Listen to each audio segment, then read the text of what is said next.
Russia has spent much of the 2010s and 2020s pushing boundaries in Europe.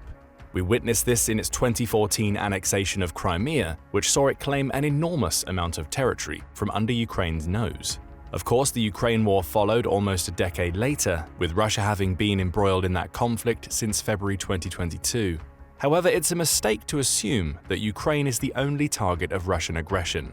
Several other countries, particularly those that previously fell under the Soviet yoke, have also started to feel pressure as Russian President Vladimir Putin's ambitions become clearer.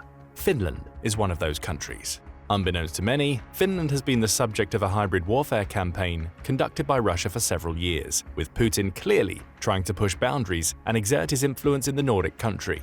But Finland won't take Russia's constant prodding and poking lying down. It's preparing aggressive action, especially after a series of incidents that have let the country's leadership know that it's a target for Putin. That brings us to the main questions we'll answer in this video. What is Finland planning, and why is it gearing up to potentially fight against Russia? Before we dig into the answers, it's important to understand that Russia and Finland have a deep history of conflict that dates back to the 12th century. During that time, the country we know as Finland was essentially a political vacuum that attracted the attention of its neighbors to the east and west. To the west, Sweden wanted to control the region, ideally to establish it as a territory overseen by the Catholic Church. In the east, Russia was eyeing the same patch of land for a similar reason, only it wanted to establish rule based on the tenets of the Greek Orthodox Church. Thus, the first wars over Finland involved Sweden and Russia, with the results being a peace treaty signed between the two nations in 1323. Sweden took most of Finland, though Russia didn't leave empty-handed. The treaty at least gave Russia portions of East Finland. Still, Swedish rule pervaded for several centuries thereafter, marked by numerous cultural shifts. Though Finland adopted Swedish legal and social systems, its people were never subject to full Swedish rule. They still had personal freedom, which laid the foundations for early Finnish culture to start forming in the mid-1500s. It was around this time that the Lutheran interpretation of Christianity began to spread around Europe, eventually replacing Sweden's Catholicism. That Reformation came to Finland in the middle of the 16th century, bringing with it the first Bibles written in the Finnish language. The country's culture was becoming ever more established, but Sweden was still a major factor in its existence, which spent over a century between 1617 and 1721 extending its empire's borders around the Baltic region as a consequence of Russia's then weakness. Sweden also turned its attention to finally establishing full rule in Finland during this period, appointing Swedes to many positions of high office in Finland in the process, but Swedish rule wouldn't last forever. Russia has continued to harbor ambitions over Finland in the centuries since it signed the 1323 peace treaty with Sweden, with the 19th century finally delivering an opportunity to strike. Sweden, weakened considerably during the early parts of that century, opened the door for Russia to invade Finland between 1808 and 1809. Finland became a Grand Duchy of Russia in 1809. Interestingly, this marked the first time that Finland was treated as a collective entity. Before Russia's successful invasion, it was merely a collection of provinces, each with its own rules, that were loosely governed by Sweden. Now, as a Grand Duchy of Russia, it was essentially its own state, and with that new collectivism came the emergence of a truer Finnish culture. This was actually aided by Russia. Alexander I, the Russian emperor who served as Finland's Grand Duke between 1809 and 1825, essentially gave the territory autonomy. It was still answerable to him, though other Russian authorities couldn't interfere. The Finnish language became more widespread, aided by a language decree signed by Alexander II in 1863 that made Finnish an official administrative language in the Russian Empire. Legislative work was enabled by the reconvening of the Finnish Diet in 1863, with the country even building its own military thanks to the 1878 Conscription Act. Those good times couldn't last. With the chaos caused by the Russian Revolution of 1917 came the declaration of Finland's independence from Russia in December of that year. Though Finland and Russia didn't go to war over this, the emerging Soviet Union was still determined to take control of the country. The opportunity arose during the buildup of tensions that led to World War II. The Soviet Union signed a non-aggression pact with Nazi Germany during that period. This pact contained a secret protocol that would see Finland, along with the Baltic states of Latvia and Estonia, assigned to the Soviet Union in what would essentially be a Europe that Russia shared with Germany. The pact was put into practice in 1939 when Joseph Stalin and his Soviet army invaded Finland. The Winter War followed, with Finland managing to come out on top, but this marked a dubious period in Finnish history. Unable to get help from the West, Finland allied with Nazi Germany. in part because the Nazis declared war against the Soviet Union in 1941. That decision meant that Finland was once again subjected to partial Soviet rule in the wake of World War II, with 10% of its territory being handed over to Russia as part of the Moscow Armistice. The 1948 Agreement of Friendship, Cooperation and Mutual Assistance it signed with Russia also made Finland more dependent on the Soviet Union economically and politically, resulting in further isolation from the rest of Western Europe.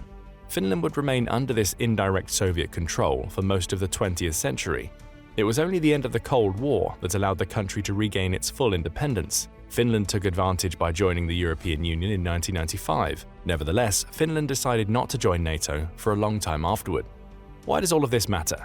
The brief history lesson demonstrates the long-standing and often confrontational history that Finland has with Russia. It's a country that was subjected to the Soviet yoke almost as much as those that were officially part of the Soviet Union, and it spent much of the last 3 decades attempting to strengthen its independence and its ties with Western Europe. Russia isn't happy about that. In fact, it's likely that Putin considers Finland an illegitimate country just as much as he considers Ukraine to be the same. That's the suggestion of the Atlantic Council, which published an article analyzing Putin's interview with Tucker Carlson in February 2024. In what essentially amounted to a warped history lesson as seen through Putin's lens, the Russian leader claimed that Ukraine was an artificial state and dismissed the idea of a Ukrainian nation as an anti-Russian conspiracy. The Atlantic Council suggests that he could apply what it calls the same bogus historical argument to invade other countries that have previously been ruled by Russia. Those countries, as you learned earlier, include Finland. And that brings us to what Russia is doing that appears to support these claims. It certainly hasn't declared war. After all, Russian troops are tied up in Ukraine, and an attempt to fight a second traditional war with Finland at the same time could have disastrous consequences for Moscow. However, traditional isn't the route that Putin is following in his approach to Finland. Instead, he's engaging in what appear to be the early actions of a hybrid war that could be setting Finland up for a future invasion. A hybrid war, as described by the NATO review, is a fusion of conventional as well as unconventional instruments of power and tools of subversion. The goal of this type of war isn't necessarily conflict, at least not on the level seen in Ukraine. Rather, the country waging this war aims to inflict damage by blurring the lines between aggression and peace, essentially creating an elusive war that the target nation may not even be aware exists. Russia has used several hybrid warfare tactics against Finland since the beginning of the Ukraine war. Each is designed to destabilize the country, perhaps in preparation for a future invasion if Putin's special military operation is successful in Ukraine. Russia's first tactic: overwhelming Finland with illegal migrants. At least that's the accusation that Finland levied at Russia in November 2023. The BBC reports that Finland's Prime Minister, Petteri Orpo, believes that Russia has been helping migrants cross the 833-mile border between the two countries. This claim was backed up by other Finnish officials, who claim the migrants are arriving at the border in cars before jumping onto bicycles so they can get across the border to claim asylum in Finland. Worse yet, Finland's leaders believe this is all being done with the help of Russian border guards. The statistics they revealed seem to support their allegations. Finnish border guards say they registered 89 crossings over 2 days between November 12th and November 14th, 2023. The number for the previous 4 months was just 91. Interestingly, the composition of those illegal migrants also suggests a Russian influence. That's according to Finnish border guard Colonel Matti Pitkäniemi, who said that many of those who crossed were of Syrian, Iraqi or Yemeni descent. All had arrived legally in Russia, but were not yet approved for entry into Finland. The use of bicycles is also interesting, as it exploits a loophole in Finnish rules that allow border crossings for cyclists. That loophole has since been closed, but as Orpo said in the news conference in which he made the accusation, it's clear that these people are helped, and they're also being escorted or transported to the border by border guards. In other words, Russia is allowing these migrants into the country with the express purpose of transporting them to Finland. The problem has only worsened since that 2023 report. In February 2024, Reuters reported on Finnish claims that thousands of these third-country migrants who arrive in Russia from another country before trying to get into Finland, are waiting to cross the border. That comes on the back of Finland shutting down all border crossings from Russia toward the end of 2023 amidst its accusations that the Kremlin is trying to funnel people into Finland. The report also shows that the numbers kept rising from November 2023. In fact, the full month saw more than 900 migrants attempt to claim asylum. Given that the BBC reports that only 91 people attempted the crossing in 4 months leading to November 12th, that means that almost all of those attempted crossings came in the latter half of the month. more evidence of a concerted campaign orchestrated by Russia. Finland sees this organized and illegal migration as part of a hybrid warfare campaign. Ultimately, this is designed to upset the peace and quiet of several Finnish towns, such as Hollola, which Finland says will be disrupted by the immigrants Russia sends. For what it's worth, the Kremlin denies all of Finland's accusations. But that's exactly what it would do in a hybrid warfare situation in which the goal is to create confusion and discontent. Assuming Russia is responsible, it will likely be happy that it's forced Finland to step up its border patrols while investing in drones and similar equipment. Planned Finnish legalization may even allow the country to call on thousands of its reservist troops to stem the migration flow. All of these resources cost money and manpower, representing an excellent result for Putin. This isn't the only example of Russia using its border with Finland to escalate tensions between the two nations. In January 2024, Russia officially terminated a border agreement it had with Finland that dated back to 2012. The decision came in the wake of Finland's decision to join NATO, which had prompted threats from Putin that Finland's actions would lead to problems. That agreement was designed to promote cross-border collaboration between the two countries. Russia claims that Finland had already broken that deal, with Politico reporting that its foreign ministry summoned Antti Helentara, the Finnish ambassador, to tell him as much. According to Russia, the confrontational actions of Finland against Russia and discrimination against Russians on the basis of national origin in the issuance of entry visas was the cause of the decision. Again, we see hybrid warfare tactics at play. Russia's decision to withdraw from the border agreement carries the not-so-subtle message that Russia and Finland aren't friends anymore. Moscow has even managed to paint Finland as the bad guy in the situation. It mentions Finland's refusal to allow the Russians into the country as grounds for the termination, while conveniently leaving out that the majority of those Russians are actually third-country migrants Moscow is purposefully funneling toward the border. In truth, the agreement had been unofficially suspended since the outbreak of the Ukraine war, but Russia waited before making the termination official, using the time to weaponize migration until it reached a point where it could accuse Finland of breaking the agreement. Very clever. And as Chatham House points out, it's a tactic that Russia has used before. For instance, the summer of 2021 saw Russia supposedly cooperate with Belarus to move Afghani and Iraqi migrants to the border that Belarus shared with Poland and Lithuania. That move led to more physical conflicts, as well as protests by the migrants that placed pressure on the two countries Russia targeted. Through this, we can see that Russia's border games are part of a grander plan.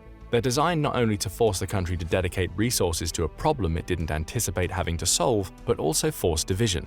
As Chatham House also points out, creating migration problems out of thin air for these nations allows Russia to deepen the migration divisions within the European Union. Essentially, the migrants are being used as pawns in a geopolitical chess game. Deploying them could allow Russia to create rifts within the EU, which would, in turn, chip away at the united front the organization's members have presented against Russia in the wake of the Ukraine war.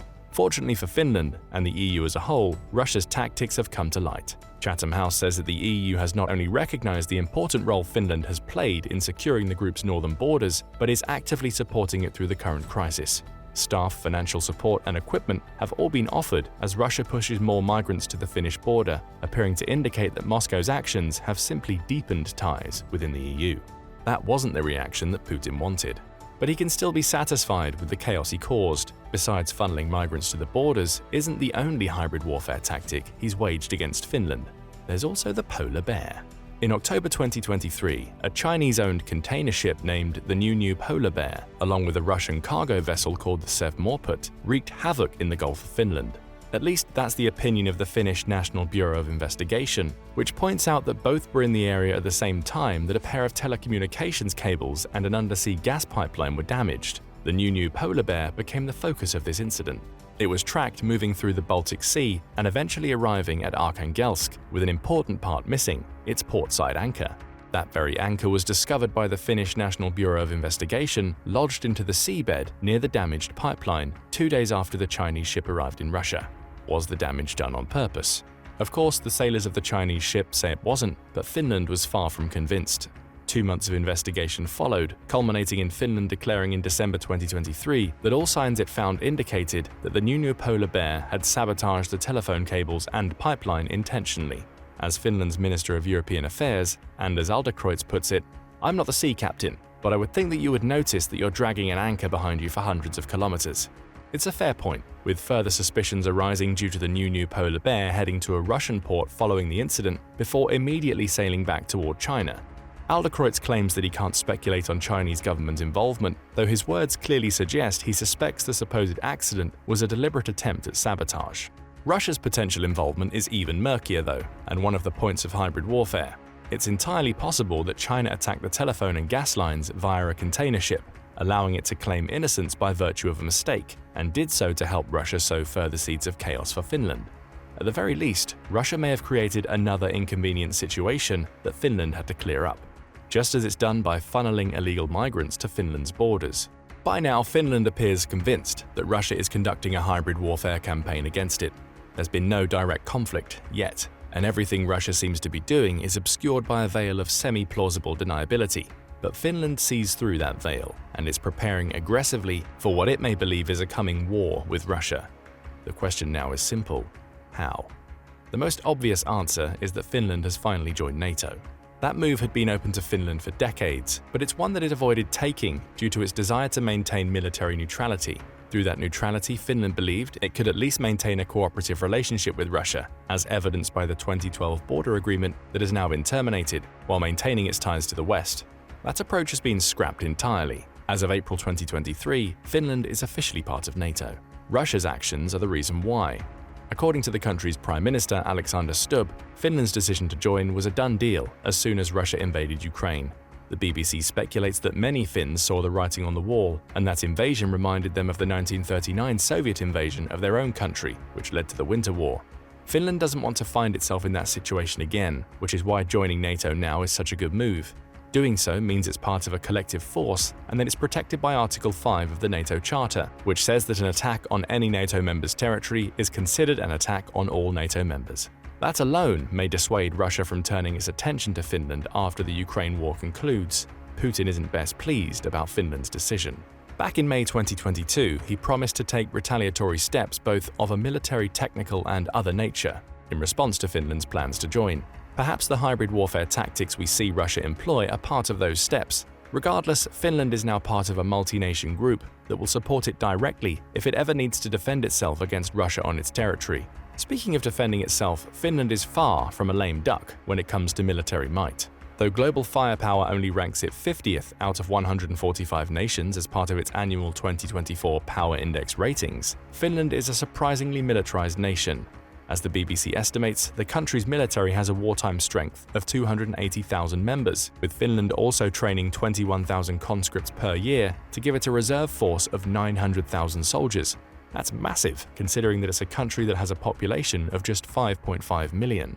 Pub Affairs Bruxelles digs deeper into the Finnish military strength. It notes that Finland has around 200 German-made Leopard 2 tanks, along with about the same amount of infantry fighting vehicles and 613 armored personnel carriers. Throw in 682 artillery units, and Finland brings a respectable ground fighting force to NATO. The country also understands its own geography when it comes to naval war. Finland's coast is jagged and difficult to breach at the best of times, with the country's navy making that even harder with a focus on mine warfare. It has 5 mine layers in its navy, along with a trio of Katanpää-class mine countermeasure ships, indicating how Finland thinks a naval invasion of the country might go. Reuters offers even more details. It points out that Finland's 682 artillery units are part of what the country calls Western Europe's strongest artillery, and that they're backed up by about 700 mortars and 100 rocket launchers. It also has 650 missiles and has committed to investing in more. Even its infantry is properly catered for, as Finland maintains enough firearms, including assault rifles, grenade launchers, and anti-tank weapons, to equip its entire reserve of 900,000 people. Add winter wear, gas masks, and night vision goggles, and you have a military that, though small compared to Russia's, is extremely well prepared. Speaking of winter wear, you also can't disregard Finland's experience in cold weather fighting. If the Winter War of 1939 taught us anything, it's that a small Finnish force is more than capable of fighting in cold weather to fend off a superior Soviet force. Chatham House notes that Finland's resilient strategies, should a similar invasion happen again, are held in high regard. It says Finland would take advantage of its expansive forests and lakes to launch raids on Russian invaders, preventing them from reaching the country's core population areas. In other words, Finland would play a vital role in holding up Russian forces if they attacked, giving the rest of NATO time to prepare collective defenses against Putin's military. It's also raising its military budget. That's according to Reuters, which said in August 2023 that Finland plans to commit 2.3% of its GDP to its military by 2024. That's above the NATO recommendation of 2%, suggesting that the country is looking to both restock and improve in the face of Russia's hybrid warfare. So we see Finland strengthening its already impressive military and building ties with countries that could help it defend itself with its decision to join NATO. But the Finnish response goes even deeper. The country appears to be actively working alongside the Baltic states of Estonia, Latvia, and Lithuania. Poland's Center for Eastern Studies highlighted this collaboration in September 2023 when discussing how all four nations are building up their border defenses.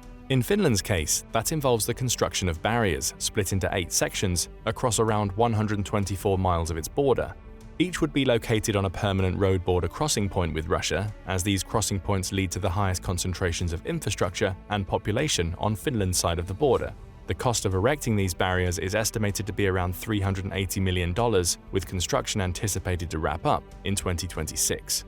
The news was a prelude to the May 2024 announcement that Finland, the 3 Baltic states already mentioned, and Poland had signed a joint agreement to work together to prevent Russia from circumventing EU sanctions. The agreement will see the 5 nations, which essentially serve as the EU's border with Russia, agreeing on ways to ensure uniformity in enforcing sanctions, as well as sharing information about what's happening at their borders. While neither indicates a military buildup, both the construction of barriers and increased cooperation with neighboring states appears to be clear responses to Russia's migrant tactic.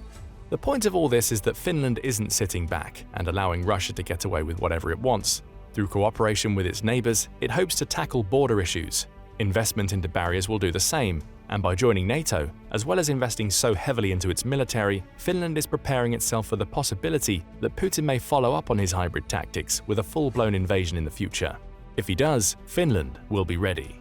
It'll also benefit from the collective support of 31 other countries should tensions with Russia escalate. Still, Finland finds itself conducting something of a balancing act. It can't show weakness to Russia because that would give Putin confidence that he could launch an invasion once the Ukraine war ends. But at the same time, Finland can't afford to get too aggressive with its actions. Russia's hybrid warfare tactics are designed to muddy the waters and potentially allow Russia to paint Finland as a villain. That's why Finland is building up its military, joining NATO, and working together with other nations that also have borders with Russia. All are defensive actions that set the stage for future aggression if it's needed. But what do you think about Finland's response to the hybrid warfare tactics Russia appears to be employing?